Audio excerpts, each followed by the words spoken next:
ticker Mhm. symbol CCL.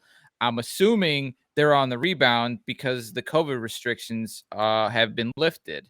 Now, is Hmm. that what we're seeing in the price? Not really. We've seen a kind of a stalemate around $10 here. It actually dropped down a couple months ago. I think there's those people who have cabin fever, like not figurative cabin fever, and they want to get out there and they want to be doing it, but there's still a worry that, if you put yourself on a sardine can for 5 nights, you could wind up getting COVID. And so I think that there's a stall, but you know what, that makes it good for us. However, here's what I see, Ashley. I see that I tend to like to see channels that are choppy. And the reason why I like to see channels that are choppy is because that tells me that there's some uh, micro accumulation and distribution happening. When I start to see a channel like I'm seeing right here, where the underlying symbol is starting to stagnate like this, what that tells me is folks are feeling a little bit confused. They're feeling a little bit uncertain, then they don't know what to do.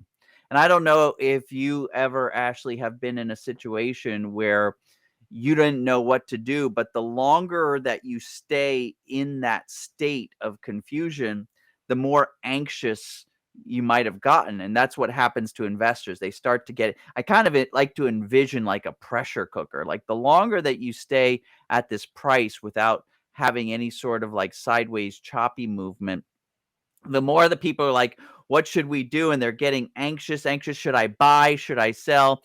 And any small little like match that you throw in there, any sort of news headline, one way or the other, will cause people to like automatically jump into buying or jump into selling. This is kind of the classic setup for a potential breakout.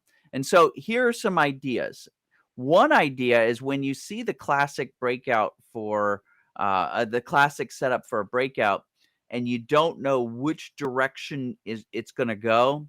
A lot of people jump to something called a straddle or a strangle, which is an option trading strategy that profits whether it goes up or down. It just won't profit if it stays going sideways. A lot of people jump to that strategy. I might also throw in that when people get like this, they do start to buy options, and that option price that causes option prices to go up. It's called the implied volatility. And the way that you can profit on implied volatility going up and then coming back down is with calendar spreads. So there's another one. We're getting into some advanced option strategies that probably too advanced to be talking about on this show, but those are two things you may want to look into. The other thing is, what do you think, Ashley, about owning Carnival stock? Because this might be a perfect time if you want to own it in the long term. You think that there's going to be a rebound over the next few years in Carnival. Maybe we use a naked put strategy that I talked about before, a cash secured put strategy, and we try to buy Carnival at, say, for instance, let's see if there's a strike price at $9. So if I come over here to the December 16th, oh yeah, there's strike prices every 50 cents. So say, for instance, you only want to pay $9. You go ahead and sell a $9 put that's going to expire on the third Friday of December. If you sell that put, you're going to immediately get something like 23 and a half cents per share that you sell. And you're going to do that in lots of 100.